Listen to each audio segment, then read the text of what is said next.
Hi, everyone. Welcome to our webinar today on key considerations and best practices for dental practice mergers and acquisitions. This is the first part in a multi-part webinar series that we're putting on in an effort to try to get a little bit more granular with some of the materials we're presenting.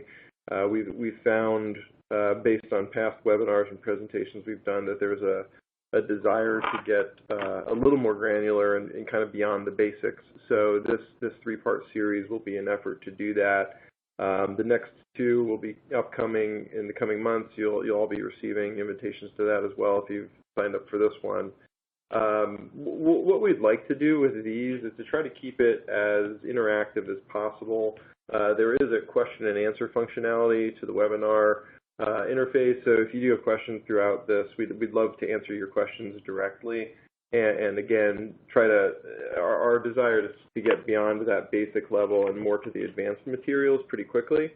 So we'll get to that pretty soon here. Just by way of introductions, my name is Bart Walker. I'm a partner with the healthcare group in McGuire Woods. I'm in our Charlotte office. Here with me is Ben Petito, who's an associate with the healthcare group as well, and Anna Timmerman, who is a partner in our Chicago office, is joining as well. If you don't know much about our firm, McGuire Woods is one of the biggest healthcare practices in the country, and we've developed a specific expertise with dental practices and dental services organizations. We do probably as much work as anybody in the country in this space. So we've developed a pretty fine expertise in that area, and what makes us unique is we've worked on behalf of the private equity sponsors of these transactions or these DSO platforms. We've also formed a number of them and worked on the part of the practice or the dentist, and we also have one of the leading debt finance practices in the country, so we've represented a number of lenders to these types of platforms as well, and we think that gives us a nice perspective on how these things are put together, what their pressure points are, and how to avoid some of the more nuanced pitfalls that you might not pick up if you've only seen one or two of these things. So here we are. We are your speakers for today. Our contact information is here. Please use it. We're happy to field phone calls, emails. We do that on a pretty routine basis. So feel free to reach out if we don't answer your questions during this webinar as well. We'd love to speak with you. And all of us do have fairly extensive practices in the DSO space, among other niches, but I know today's topic is really focused on DSOs. So here's the presentation objectives for today. This will be our brief agenda that we'll walk through. Again, number one, the basic DSO structure. We will not spend much time on this, so never fear. We'll march through that pretty quickly, but we did want to make sure that everybody has a basic grasp and a common starting point. Second, we'll talk through a topic that we get a lot of questions on, which is, should I form a DSO? Talk through some of the decision points there. Third, we'll talk about transaction structures and what's common in DSO deals. Fourth, we'll talk about some of the key negotiating points, whether that's from a transactional negotiation standpoint over indemnity, reps and warranties, and so forth, and talk about what we're seeing in terms of market there. And then finally, we'll talk about running an efficient process, what that looks like. We'll talk through that and hopefully give you some really practical takeaways on how to make the deal-making process more efficient. So with that, let me turn it over to Anna for the first segment on the basic DSO structure. Thanks, Bart. So like you said, we're going to run through the kind of basic DSO structure really briefly, just as a quick kind of starting from the beginning. So a DSO, or dental support organization, is a business that provides non-clinical management and support to dental or orthodontic practices. And the structure, very simply, is just an administrative arrangement between a DSO and then a professional entity that is owned by a licensed dentist. That's the PC there. And the purpose of using this DSO PC structure, as you'll often hear it referred to, is to create a defense to allegations that the structure violates the corporate practice of dentistry doctrine. which generally prohibits professional entities from being owned by non-professional persons. And this is a relatively common prohibition, though, as we'll note later, there are some states that allow for direct ownership of dental practices, so it's always important to take a look at what the state will allow. However, since it is more common than not to prohibit lay people from owning professional entities, then the common structure is to have one or more licensed dentists own the PC, as you can see in the graphic here. And then one or more investors own all or most of the ownership of the DSO. And so then the investor's only economic connection to the PC's business is that management services organization between the PC and the DSO, and then that management services agreement service fee is what pulls the income from the PC to the DSO. And so in this structure, the PC's role is really to employ the dentists and the clinical staff, provide their salary and benefits, and then own the clinical assets, which are typically pretty much the dental records. The PC is going to remain solely responsible for rendering all of the professional services, and so, obviously a lot of the power does still remain with the PC in that respect. In contrast, the DSO is providing all of the management, financial, billing, coding, and other administrative services. And then depending on state law, the DSO may also serve as an equipment lessor or a sub-landlord or perhaps lender to the PC. But again, this does vary by state. There are some states that do not allow a DSO to provide the space to the PC, for example. So it does kind of vary. And then Bart, I'll turn it over to you, since we were, as discussed, a very quick run through of kind of those basic structures to determine whether it is appropriate to form a DSO, the reasons to and not to form one. Great, thanks, Anna. And feel free to chime in, obviously, as you've got comments on these. I know you get a lot of these calls as well, but one of the more popular calls that we get is, hey, help me form a DSO. And the first question I ask is, well, why do you want to do that? I think there's a lot of preconceived notions floating around out there that you need to form a DSO in order to grow, or you need to form a DSO for a certain reason, or if you want to do a deal with private equity or take on significant debt or do a recapitalization, that you need to be in a DSO structure. That's not always necessarily the case. So I've used this as a tool with clients to try to get them to think about what the real goal is here. Number one, so let's start with the reasons to form a DSO, and then we'll kind of back into the reasons not to form a DSO. So number one, scalable standardization of processes. It's good and valuable to create a way that you can encourage quality, measure quality, develop efficient processes, ways of doing business, fostering a productive and virtuous culture in the company, all of which can be scaled to a much higher level. That is one of the key things that particularly private equity investors look for, is something that they can take and then expand out or spread out over a much larger enterprise.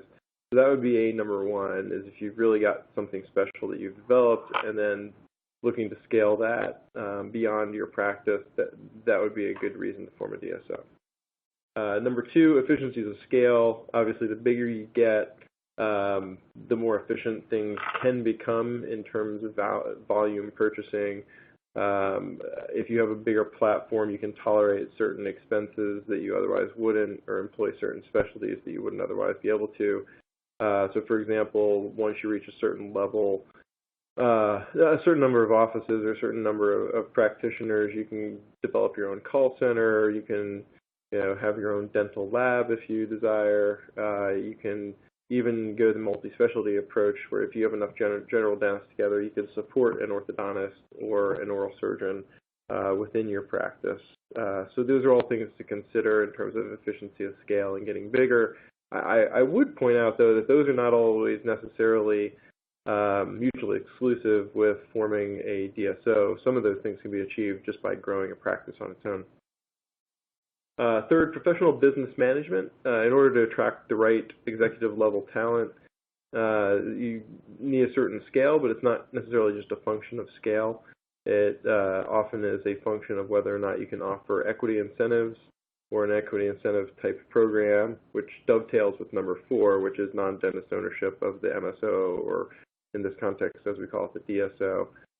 That's something that in most states you can't achieve without some kind of a DSO structure. Given the corporate practice dentistry restrictions in a lot of states, you really can't have non-dentists owning a practice, so you'd have to form a DSO in order to achieve those things.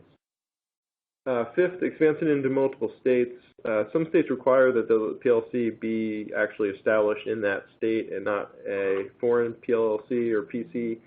So that's something to keep an eye out for. One way to knit those entities together is through a DSO structure that would place them under common management. That's another reason to do it. And then finally, segregation of historical liabilities. If you have a dozen practices laying out on the table and some of them have significant historical liabilities and you don't necessarily want to merge those entities together, you can keep them structurally separate as distinct legal entities, and the idea is that you hopefully are insulating the other practices from the historical liabilities. Whether or not that actually bears out, that's at least the theory and how it's designed on paper and why a DSO might make sense. Next, reasons not to form a DSO. Just forming a DSO doesn't by itself create any value. It doesn't make your practice any more valuable. It doesn't make you any more attractive. And in some ways, it can actually tie your hands going forward, and it decreases flexibility in a few key respects. So if you are looking around and you're looking at your practice and you're continuing to grow, and you come to your lawyers and say, hey, we want to form a DSO, can you help us? Or you go to the local dental consultant and say, hey, help us form a DSO. Don't expect that to actually generate any real value itself, not without a lot of the things that we just talked about on the previous slide, and really creating a platform and a scalable business model. Number 2, front-loaded costs. A lot of really small practices come to us and say they want to form a DSO, and a lot of times the cost just doesn't justify it. Always happy to speak with those folks, but the legal and accounting upfront costs a lot of times just don't make sense. Third, there's some additional structural complexity.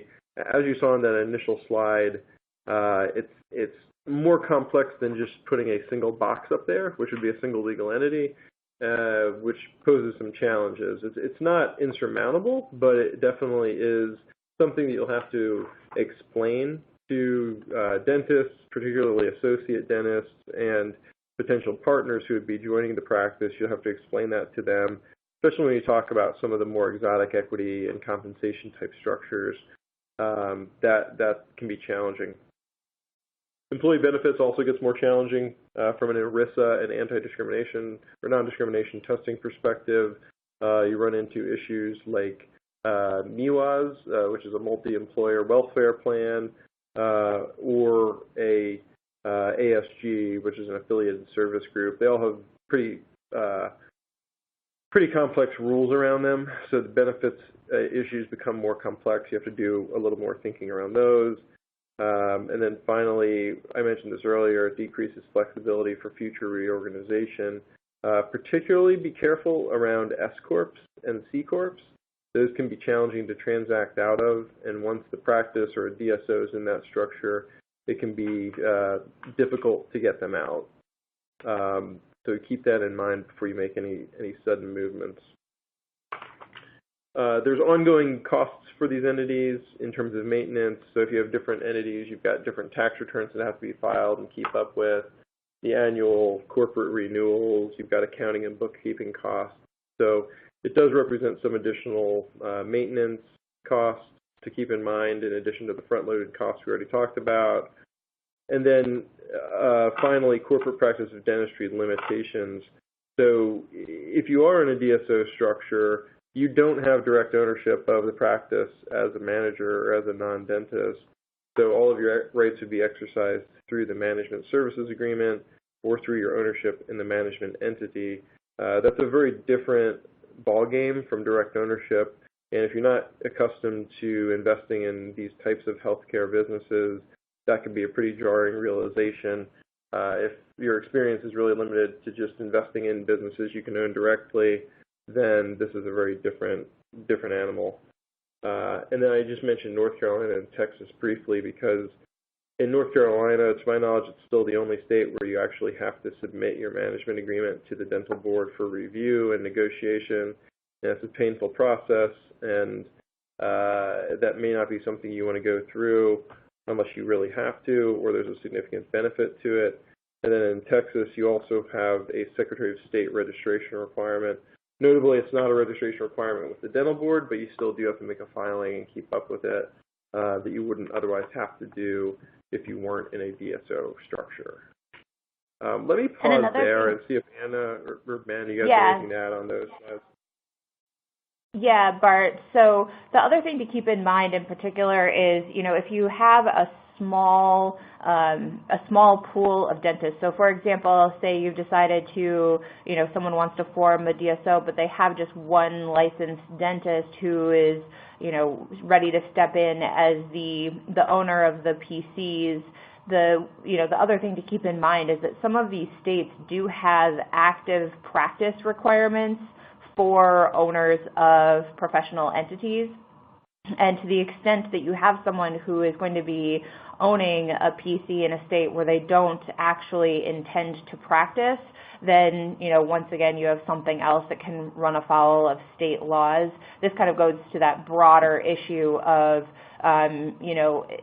if you are going to form a DSO, you have to be careful with the individual that you're putting in place there. Number one, that you, of course, trust them, but also, that you have kind of that contingency plan for situations in which someone would perhaps unfortunately pass away or someone loses their license.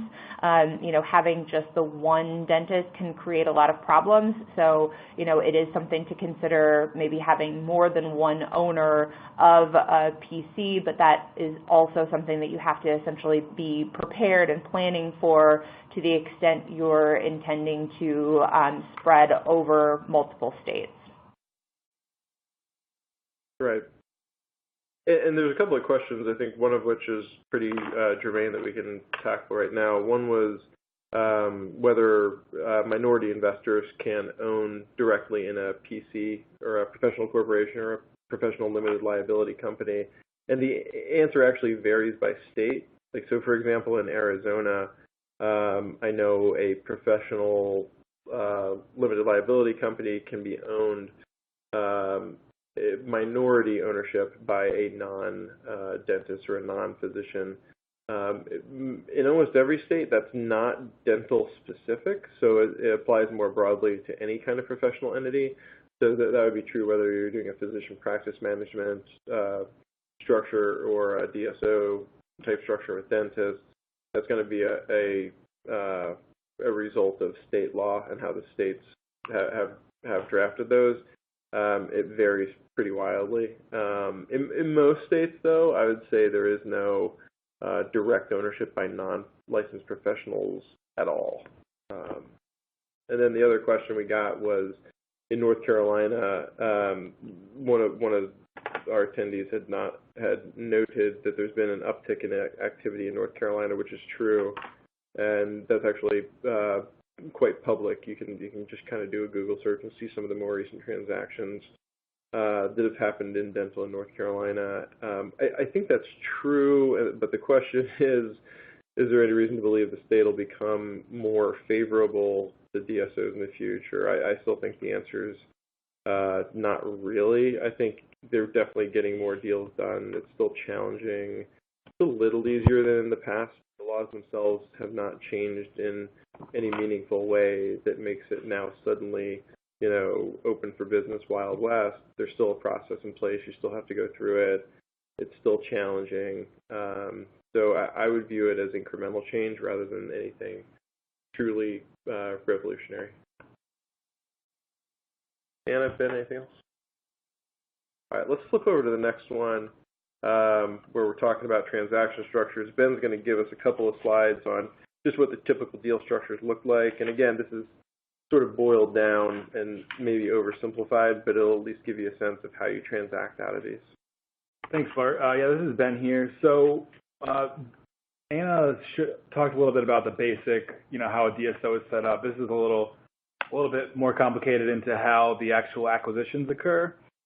So we're going to look at first at the stock purchase here, and then the next slide will be asset purchase. So the main considerations usually are tax, things like payer contracts. Do you want to do a stock purchase, then you can a lot of times keep the payer contracts.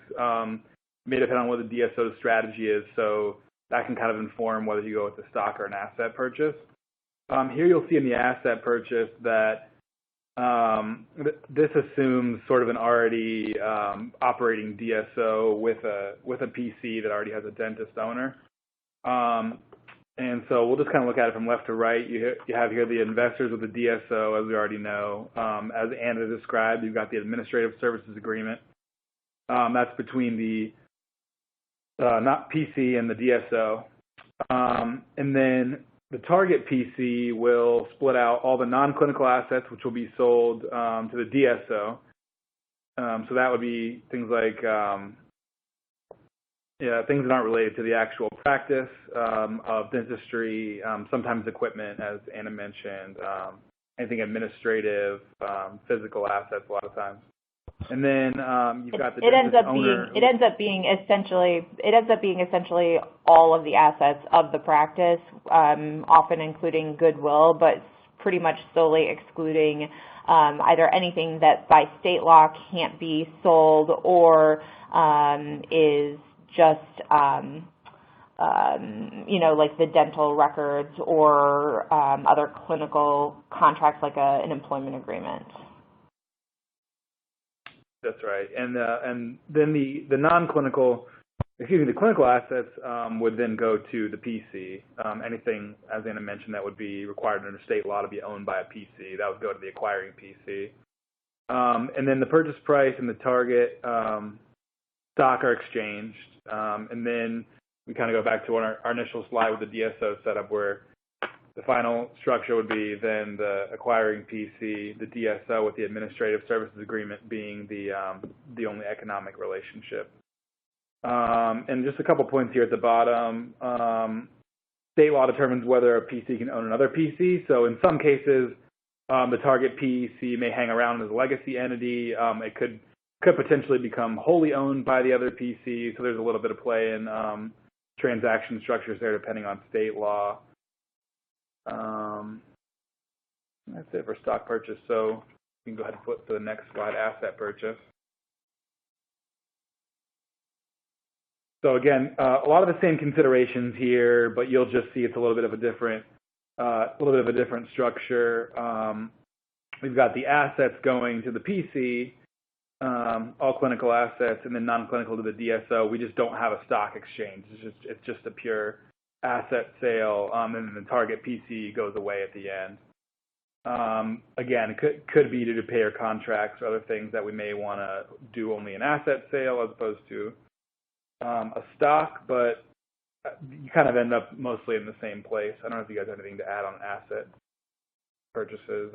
We typically see stock maybe more often, but yeah, the only thing I'd add is if there's any kind of big scary liability in the target PC, that may steer you more towards an asset purchase. Also, if you've already got payer contracts set up under the acquiring PC, that's an advantage that pushes you towards an asset deal. As a purchaser, you almost always want to try to buy assets. The only problem is there's usually some kind of impediment to that, whether it's the credentialing process will take a long time, or contracts just aren't even assignable, or it's just not really in the cards to do that. So maybe just from a pure structural standpoint, all other things being equal, you'd always rather just buy assets and leave liabilities behind. But the reality that we live in, the practical world, that doesn't always happen.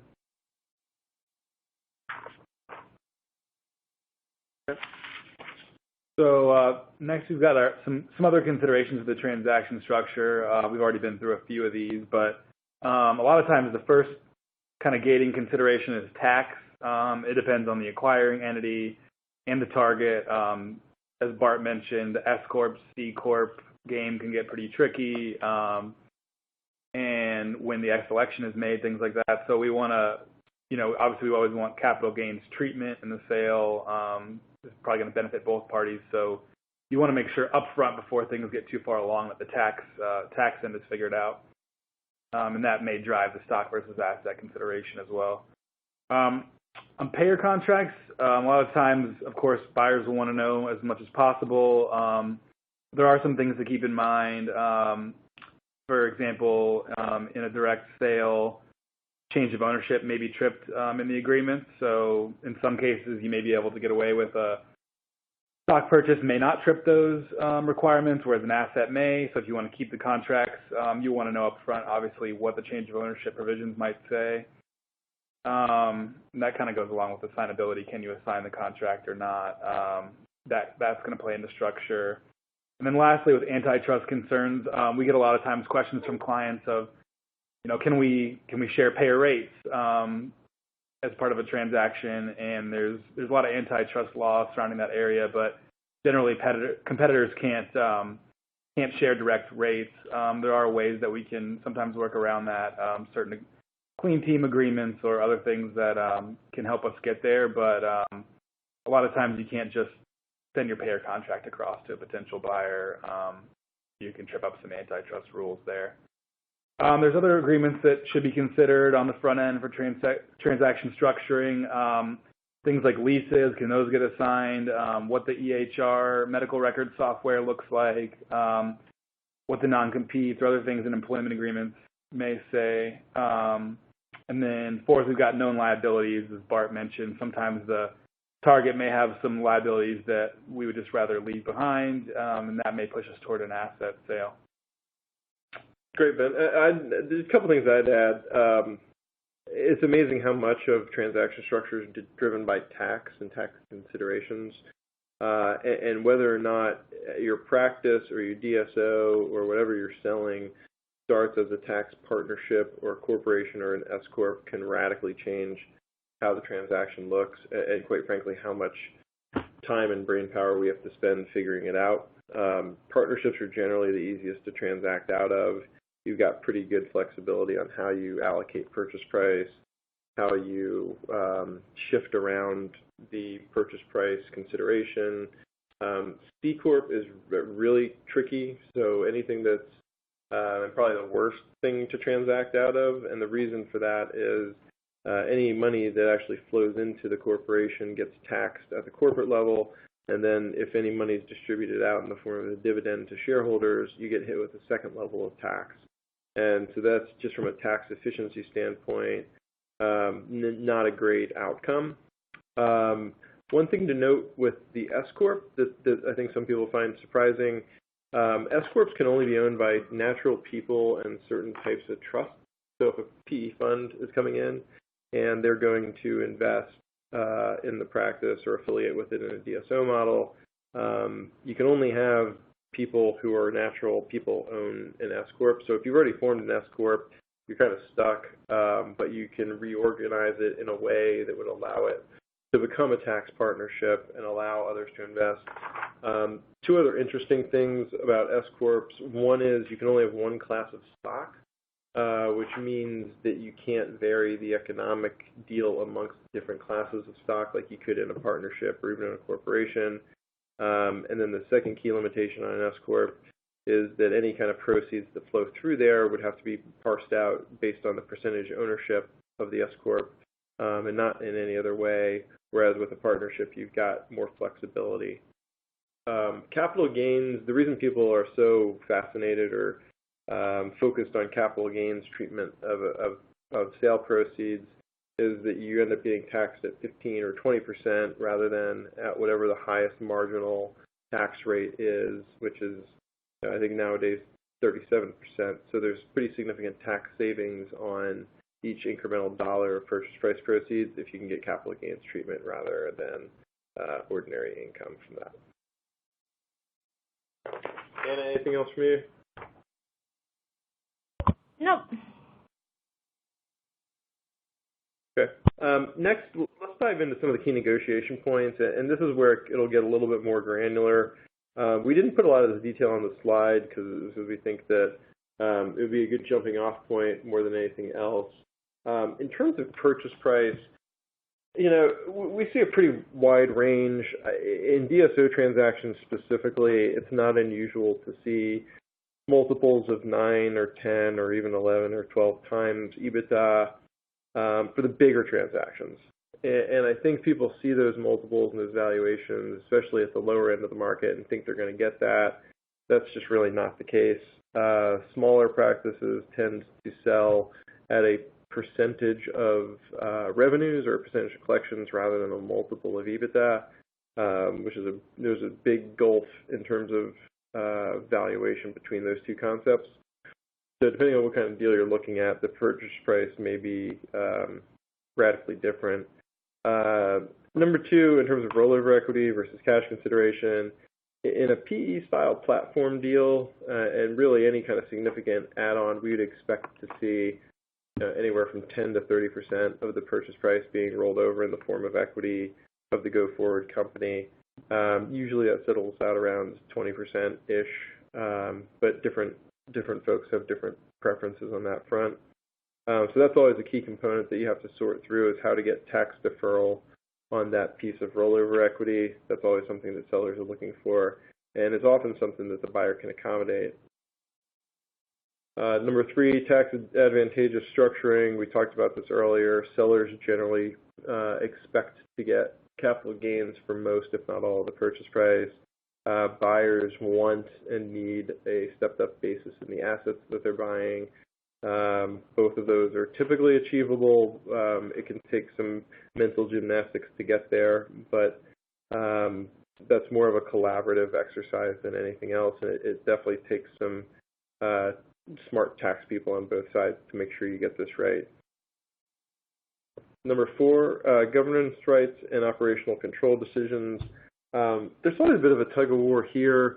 I think one way to think about it, there's a couple of different levels of governance or decision-making going on here. One is as between the practice and the manager, or between the practice and the DSO, and that generally breaks down along clinical decisions being made by practice or the licensed dentist. Non-clinical decisions typically get made by the DSO or the business professionals. That's typically spelled out in the ASA or the MSA. The second level of decision-making is really, it involves the rollover equity, which is the equity that's owned by the sellers in the holdco or in the management structure on the buyer side going forward. And there, you typically wouldn't expect to have a whole lot of protections in terms of governance as a rollover investor. Most often you're a minority owner, so there's really not a whole lot of, there's certainly not a control element to it, and you would most often not really have much of a blocking right, except only in the most extreme circumstances. So that's the other level of decision-making that goes on. Ben, do you want to take the next one? Sure. Yeah, so a lot of times the employment compensation terms obviously will be really important for the dentist, assuming they're going to stay on with the DSO and the new structure. Compensation, we see a number of models. One interesting one that folks usually a lot of times ask about is profits interest. There's ways to structure to kind of align interest there with productivity and things like that. Obviously, you can do flat compensation as well. It's sort of up to the negotiation of the parties, what makes sense for both sides. Termination rights. Here, obviously sometimes you'll have a without cause right. Sometimes not. The dentist will want, you to have certain, well, they'll want to have certain protections so that the DSO can't term them from the structure too easily. Things like, I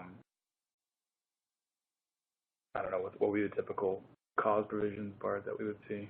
I mean, it's mostly sort of the egregious losing your license, conduct detrimental. It ranges from very squishy to very concrete and egregious, being convicted of a felony, harassment type activities, violating rules, policies, procedures, those kind of things.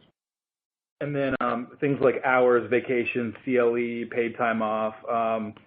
A lot of the dentists will be used to certain hours, certain vacation policies, and this could be a sticking point for them. We do see this negotiated sometimes. The DSO may want it to be standardized across, if you've got 10, 20, 100 dentists in your DSO, you may want a standardized process, but a lot of times dentists will sort of get stuck there. On restrictive covenants, we see them both with the sale and tied to the employment. So, for example, in the purchase agreement, there may be a covenant that says, for 5 years after the sale execution date, the dentist can't compete within a certain bound. And then same thing in the employment agreement. Although with the employment agreement, you can still typically tie it to the termination. So maybe your typical restrictive covenant would be something like a year or two post-termination within a certain amount of miles. So, as a buyer, you can get protection on both angles there. Hopefully the relationship continues on, but there's still some protection from a dentist sort of picking up and opening up shop across the street. I think. Anna, do you want to take those? Yeah, absolutely. So indemnification and representations and warranties, it's important to consider the indemnification package, along with the reps and warranties that are being made by the business, because these really do go hand in hand. And some of the issues to negotiate here will include whether there will be a basket, an indemnity basket, and if so, whether there will be a deductible, such that the sellers don't have to indemnify the buyer for losses until those losses exceed a particular threshold, or whether it will be from kind of first dollar or some combination thereof. I think probably that having a deductible is typically a little bit more common, but it's definitely a negotiation point for the two sides. Further, you have to decide whether there'll be any cap on indemnification, typically, subject to certain carve-outs for fraud or other matters. Typically, if there is a cap, probably about 10% of the purchase price is a pretty common landing spot, but this is really circumstance specific and something to consider depending on what the reps and warranties are, how confident you are. Will there need to be any specific indemnity coverage? This often depends on what issues arise during diligence, but that's another another piece to keep in mind and often be added in toward the end. And then all of this really may also depend on whether there's rep and warranty insurance, which is really becoming increasingly common in larger transactions. But you have to keep in mind, if you are using rep and warranty insurance, while this may make some of the negotiations on, for example, the reps and warranties themselves more, a little bit easier, it does affect the diligence process, because you need to get that insurer on board and aware of the risks, or, at least, determining whether they're going to cover certain risks early on. On the escrow and holdback, whether to include an escrow or a holdback depends in large part on buyer preference. Some buyers don't prefer to use them. Others want to ensure that there's going to be a pot of money out there to pull from in the event that there are indemnity issues, for example. But you want to be careful not to tie a holdback to factors that make it look like an earnout, or, if there are government payers and designated health services involved, not to make it look like not to essentially violate the isolated transaction exception, where you're kind of limited to engaging in one transaction for the business at a particular point in time. Representation and warranty survival, how long, are the reps and warranties going to survive the closing date? Probably often parties end up landing on somewhere between 12 and 18 months. However, 24 months is not out of the question. And the parties can also negotiate on which reps and warranties should be carved out from the standard survival period and would constitute the fundamental reps. And then, more commonly, the period of survival for the fundamental reps, which would often include things like organization, ownership, financials, taxes, that kind of thing, will be to extend for the statute of limitations plus some short period of time, maybe 90 days, to be able to bring those claims. And I would say it's probably becoming less common for fundamental reps to extend indefinitely, but statute of limitations is pretty common. And then finally on this list is the rollover equity in the DSO. We've talked about this a little bit already, but first it depends on whether your DSO is going to be allowing for sellers to buy into the entity or whether it's going to be solely non-professionals. But we see rollover pretty often in deals where there is a DSO PC model and the owners of the DSO are looking to better tie or align, either not all, but some of the sellers whose practices they're acquiring and who they're maybe going to be employing going forward, keeping them tied to and aligned with the structure. But it does raise the possibility of additional regulatory considerations, so you need to vet any rollover structure as part of the deal, particularly in situations where there might be ancillary services. Bart, I think anything else there? Yeah, we've got a couple of questions I think are topical on this point, particularly as they relate to rollover equity. And by the way, just a general comment, if we don't get to your question or we don't answer it, there may be a specific reason. Like some of these are pretty granular, and we'll follow up right after the call with it, but some of them I think involve some more nuanced conversations that I'd rather not have on a broad public forum. But there are a couple I think we can answer here. One relates to where you hold the rollover equity. So for example, the most traditional type of rollover equity is you would just, as a seller, roll over, call it 20% into the post-closing holdco entity that sits usually above the management entity or above the main DSO. That's sort of the most vanilla baseline. This question, it relates more to holding rollover equity at a local level. So sometimes you'll hear it called the sub-DSO or sub-MSO type level. Or even at the practice level, which would be a little bit unusual. Because typically the way these structures work, the economics consolidate at the DSO and then flow up to the holdco. What's being described here is you have earnings consolidating at a sub-DSO level, which then is owned, call it 80% by the main DSO and 20% by the dentist equity owners. So you get a slice of the pie at that level before the money makes its way up to the main DSO and ultimately to the holdco. We've seen that in some places. It's not very widespread, but we've definitely seen that model before. And the question relates specifically to when it's there, is there also an accompanying drag-along right, or how does that affect transactions? Like, how do you transact out of that? And we have seen that built in some places where you've got the right to bring that equity along and really turn it into an actual DSO-type structure going forward. That's one way of doing it. I don't think there's any kind of norm for that, but I would say that it's more of a minority model that we see. And in most of those structures, really in all these structures, most of the compensation models we see are generally productivity-based in some shape or form. We see very few that are just a straight salary-type model.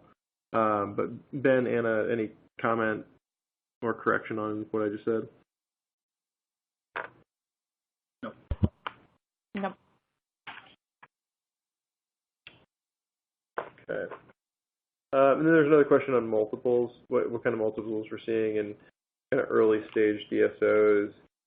It really depends. It's all over the map. I mean, for the smaller ones where they manage, a handful of practices, I mean, you're probably looking at 6 to 8 times EBITDA, if that's what we're really talking about. But it's really all over the map. There's too many variables to really list. And the other thing I'd mention is a lot of the more economic questions and market questions are best answered by investment bankers or advisors in the space. we'd be happy to pass along some names of folks to speak with if you're interested in either forming a DSO or selling your practice or acquiring others. There's a handful of folks who are really plugged into that space that we work with pretty frequently. Okay. I know we don't have a whole lot of time left, but what we could do, I thought quickly, would just be talking about how to run an effective process. And this goes to how to get from point A to point B, particularly given how the DSO space has really moved more strongly towards consolidation plays. And that implies having to do a whole lot of M&A to create, to amass EBITDA in a meaningful way. And there's a few things that we think you can do to help improve that process and streamline it just a little bit. Number one, I know people are reluctant to pick up the phone and call their lawyers and accountants and advisors because they don't want to start the clock running. But I can't tell you how many transactions we've been brought in on too late, where an LOI has already been signed, or the parties are already so far down the path that there are really points that have been lost that didn't need to be lost. I'd call them unforced errors that have been made. Not necessarily anything nefarious, but just unless you've done a million of these, there are certain things that you just don't even know to look for. So that's one piece of advice. Whether it's us or somebody else, just get them involved early on. Number two, clarity on the team and what roles people are playing.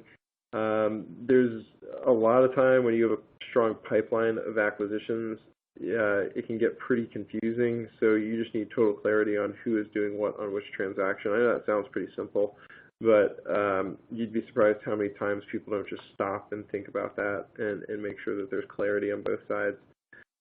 Third, develop a timeline with accountability. Every one of our deals has a closing checklist and a timeline associated with it, in addition to just constantly keeping the top 5 or 10 hot button issues in front of everybody. Third-party consents and competitive interests can really foul up a deal, especially if they're not disclosed until later on in the process. I would get in front of those immediately. Those can really, really have a negative impact on your ability to get a deal done if you don't surface those early. Next, make sure all the sellers involved in the sale process. Again, can't tell you how many times there are multiple owners of a target and only one or two of them is doing all the talking and negotiating. And then you get down to the closing process and all of the other dentist sellers involved or all the other shareholders involved, take the final deal documents and send them to their brother-in-law who's a lawyer, and they come back with crazy comments and it delays closing for 6 months. It happens all the time. So engaging all the sellers early on and throughout the process is key. And then finally, in terms of diligence, especially on smaller transactions, rather than just getting a document dump in a data room, a lot of times it's a lot more efficient to just get on the phone with management and their lawyers and their accountants and set aside an hour or two and just talk through questions and literally just play 20 questions with them. And that way you can help cut to the chase on both sides and it's less stressful. At least that way you've got a general sense for where they're coming out on some of your big concerns. And Bart, I would totally agree with that and echo that, sometimes when we have a lot of trouble getting diligence back, it isn't necessarily even that the target is trying to hide something or anything. They may just not even understand exactly what is being asked for or what someone is looking for. And so just that ability to kind of talk it out live makes a huge, huge difference. Yep.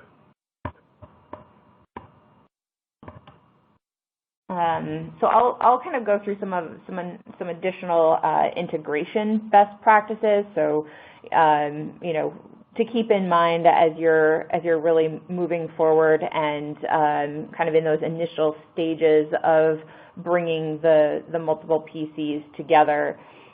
So first, push clients to keep the target practice's staff team in the loop, and this is, particularly associate dentists, but the staff too. And this is, really kind of still in the transaction process. But if you have associates who aren't in the loop, then you run into a couple of problems. So first, you may end up having to assume employment agreements that either are not as protective as you would like, or, from a purely practical perspective, involve processes that you cannot meet. Sometimes it specifies exactly when someone will be paid, and that may not match the payroll structure that you have in your PC. And further, it means that you have to try and get a new agreement put in place kind of after the fact when you're really trying to form a good relationship.